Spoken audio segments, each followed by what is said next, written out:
Okay, so I saw the Punisher One Last Kill special, and I'm gonna review it. And overall, I really liked it. So I'm gonna go into it with spoilers galore. I guess let's start with the negatives, which, okay, I don't want this to like a negative review, because I really did like this special presentation, but I do have problems with it. First one. What's her name? Madame Ganucci or Manucci, I think her name was. Her, while I did really like her scene of her explaining how Frank has to kill her family, I think it worked well. I thought it was well written. How do I say this? She just walked away, or drove away in her car. What?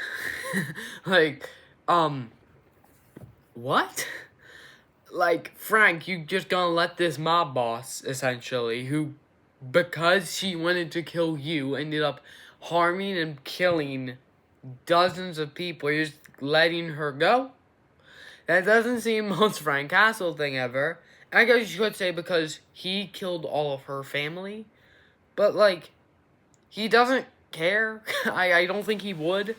Like in season 2 of The Punisher, he didn't care that, he killed, like, when he killed the Irish, he killed this, like, 14, 15, 16-year-old kid and left him without a father. He didn't care. Like, I feel like we're just, it's just a little weird that he just let her go. And also, I just have more problems with Manucci. I really do, like, in the scene, that's the problem. In the scene that she shows up in, she's really good. But in that sentence, there's the problem. She has, like, one scene. And sure, is it a really good scene? Yeah. But still, she barely appears. Honestly, like, this episode, like, this just needed more time. Honestly, like, I felt like, it feels like they were trying to write a TV show episode.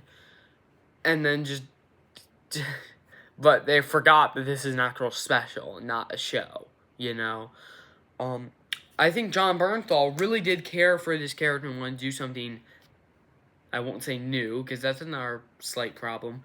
But I think he's wanted to do something new-ish with the character, but he didn't have the full season to do it with. I think if you gave this, like, 6 episodes, I would like it a lot more, because everything that I have a problem with can just be excused. Especially with the Manucci thing, and how she just barely showed up. I mean, again, the actress did a great job. She was great. I liked her as villain.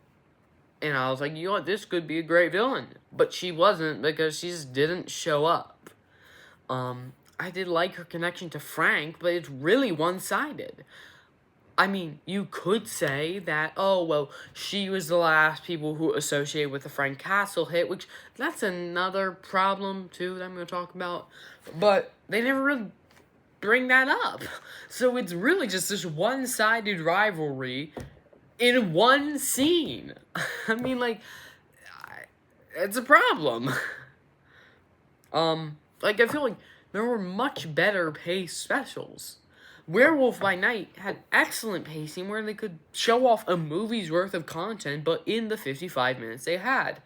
This had 50 minutes, but then felt like an episode of a TV show, you know?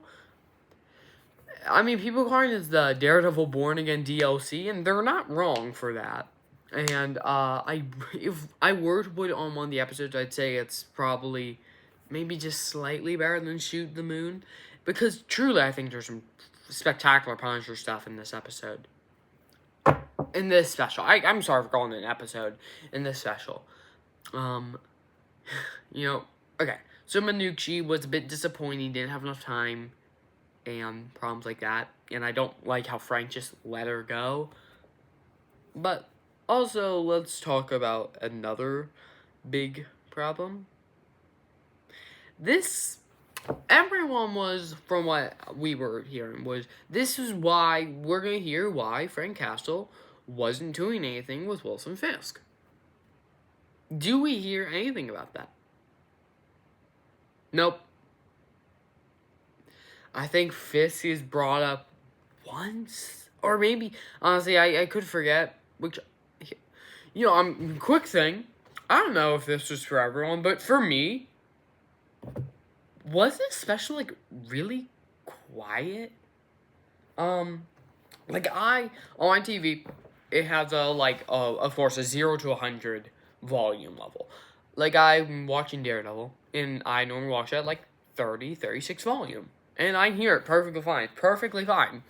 This I played at 36 volume, I felt like I could barely hear it. I got to 55 volume just to hear them normally. It wasn't even like that loud. I'm like, am I going deaf? Like genuinely. I'm like, why is this so quiet? I don't know. Maybe they just did some sound issue. Maybe before I don't know, submitting the project into Disney Plus, he turned the sound to 100 to 77 or something like that. But like, I don't know what's wrong with the sound. And I've seen people comment about this, and I'm like, so this was just a thing, and was it just my TV's problem? Anyways, yeah, like, I'm like, what was with the sound? Anyways, but yeah, there's a line that was either towards the Nucci family or Fisk. Whereas, like, hey, at least they were bad, but at least they wasn't like this, all the criminals being really crazy, maybe a bit overtly crazy, but whatever.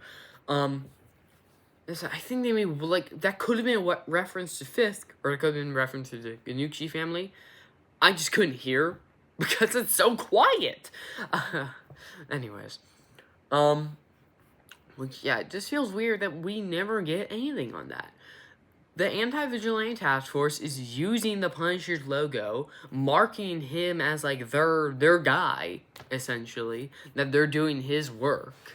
And Frank was going against Fisk. He called him a tyrant. I'm pretty sure he called him a tyrant last season, and that Matt should have just finished him off. Like, I don't get why we're just not addressing the fact that Punisher did nothing. And you may say, well, he wasn't acting as the Punisher. Yes, he was. Yes, he was, my guy. He stopped acting as Punisher after he killed the last people who hurt his family. Which, again, I'm going to talk about that very quickly. But, I mean, like, I don't get why he just didn't do anything with Fisk. It makes no sense. Why he just didn't show up, and I don't think they gave a good reasoning for it.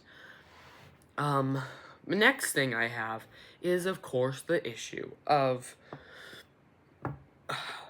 Frank Castle's story is a bit on repeat. We've had for about 2 seasons, arguably 3, and one special of Frank Castle hunting down the people who killed his family. Okay. Oh, well, that was a big drop. Anyways, okay, I get it. Frank Castle killing his family, yeah, it's really interesting. It was really good. It was spectacular in Daredevil Season 2. It was amazing in Punisher Season 1, especially towards the end. In Punisher Season 2, that was easily the best storyline with Billy Russo. And it's great here. Honestly, I don't know why I took a big pause. It was great here, but are we still doing it? Like, we're in the timeline. I don't think Frank got blipped. And we've been here for 12 years. 12 years, he's still doing it. And I just feel like it's a little weird.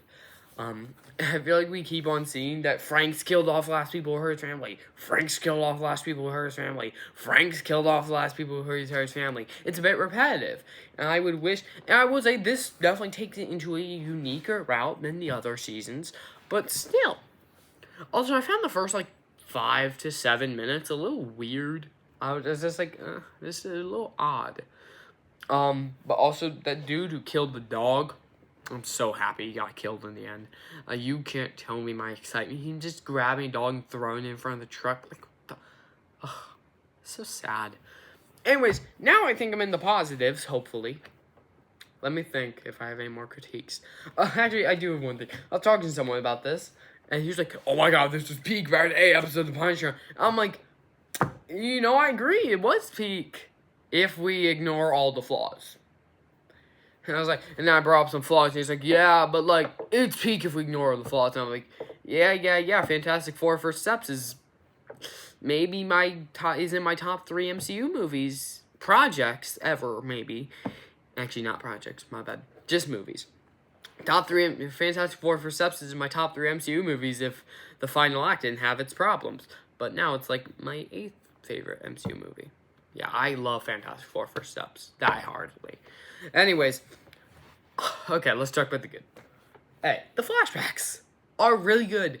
I really like us seeing what he said at the graveyard scene where his daughter's like, hey, come up here, I want to read the penny and dime, but one back to two back, and he's like, no, and I think it worked really well. And him seeing his daughter, and of course the recreation of the no scene was really good. Honestly, I loved everything about Frank's drama, and especially the scene where he's about to kill himself, but then he sees his daughter. I think it all works really well. Frank's trauma, Frank's depression, and him learning that he may have a different purpose other than just killing his people who hurt his family, and that he's going to save other families via being the Punisher. You know? I think it works really well. That whole plot, and of course the action's amazing, but like, and I really like him seeing the like shadows of his, I don't want to say dead because it's really odd. I mean, you can imply that Curtis died, which is kind of a shame that he died off screen, and we never really get to see anything about it other than Curtis just shows up. But you could just say he's not dead, because Karen Page also showed up in one of his hallucinations, and we know Karen isn't dead. So, that could be changed. But honestly, all the hallucination scenes were really great. I really liked the Karen scene. And I will say, I do think maybe they go develop the plot with, like, the baker. I think he's a baker. The baker and his family more a bit, but it still worked really well and came to a good climax. And overall, I'm just gonna say, I love everything. Like, this is my thing with Fisk. It's a Fisk thing, but with Punisher. Yeah, sure. Yes, it's been done too much. Frank needing to avenge his family. Can we move on from that now? We've been doing it for 12 years. Actually, like 10 years. We've been doing it for 10 years. We can move on. But every time it shows up, it's spectacular. So do we really want to move on? Like Kingpin, not a single season he's been a bad villain. Not a single season he's been less than spectacular. Just as every time they focus on the Punisher storyline, it's from really great to spectacular. So, like, what are we doing? Like, of course, it's overused, and I would like a new story with the Punisher, but it's just so good that I'm not going to complain. Also the action. You know, when they showed for mature audiences, I'm like, that's odd, they didn't show it before. And I get why, this is maybe the most brutal action. I mean, not quite when Fisk crushed the Commissioner Gallows' head, but it was really good. Now, people are complaining about some of the CGI. Come on, guys. Like, I didn't even know this. Like, this isn't, like, okay, Invincible. I think people critique the most mild things, like Mark randomly having a redesign when Thetis is killed. Well, what is noticeable is when he just it's just still PNGs and it's just really not well animated. Also, I'm going to talk about the visuals because I love the cinematography in this. Anyways, but, like, this is, like, if we're talking, like, the way to critique it, if we just had an entire fight where Punisher was just a bland CGI creature, that would be boring. That I'm gonna complain about. But, like, 5 seconds of CGI where it's unnoticeable, come on, guys. Come on, what are we doing? Now, one thing I will say is I love the cinematography of this episode. I mean, sure, it's as good as something like Netflix Daredevil or Legion. No, it's not. But I still really liked it. I really loved the colors. I loved the framing. I just thought it was a really visually pleasant thing. I thought it worked really well. Anyways, for all my criticisms, but all my praises, I will say I think this story was most definitely made from love by Jon Bernthal to the Punisher character. I mean, the creator said it perfectly. This is Jon Bernthal's, like, child. This is his baby. He loves the Punisher. I mean, the reason why Born Again is as good as it is because Jon Bernthal saw the script and was like, this is this is terrible. This is not good for the Punisher. It's not good for Daredevil. You need to get this better, or I'm leaving the project. And guess what? They locked in, and now we have an amazing season with Daredevil Born Again season 2. But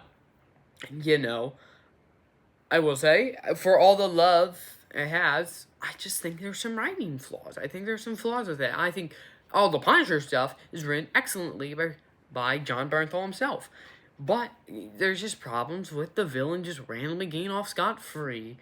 I mean, some of the, chaotic people are a bit cartoonishly evil. But also, it not doing anything to basically address why Punisher isn't in or helping out with Daredevil Born Again Season 2. I mean, of course, in real life, it's scheduling issues. He had to film Brand New Day, Punisher Special, and I don't think The Odyssey. I think that was filmed a while ago. But still, he had to film a lot of stuff, So, of course, he has that excuse. But there's not a real in-universe excuse for why, which is definitely important. And also, there's just some problems with the pacing. Oh, yeah, I kind of forgot to mention this. This really felt like it needed, 30 more minutes. I'm not kidding. It just needed more time to brew. It was slow-paced, but so slow-paced that it felt really quickly paced because of how little time we had. Minucci was just not dealt with at all, other than her first scene. She, nothing happened. Yeah. Overall, I do really liked it. I think it's a really great special.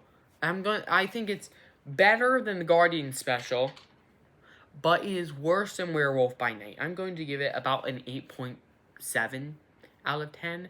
I think it's very, very good, and I highly suggest you go watch it if you're a fan of the Punisher or Netflix stuff, or if you just want a fun time, especially with action. It's really good. I suggest you watch it, but there are definitely some problems, but some in the special and some outside of the special. I will say this does set up him in Brand New Day really well, but it doesn't. It just has other problems with Daredevil and stuff like that, and the villain, and some of the pacing issues, and some of the weird choices and unanswered questions. Overall, like I said, it's a really great special that I highly suggest you watch, but it definitely has its issues and flaws. So, that's my take. I know people have different takes, but this is mine.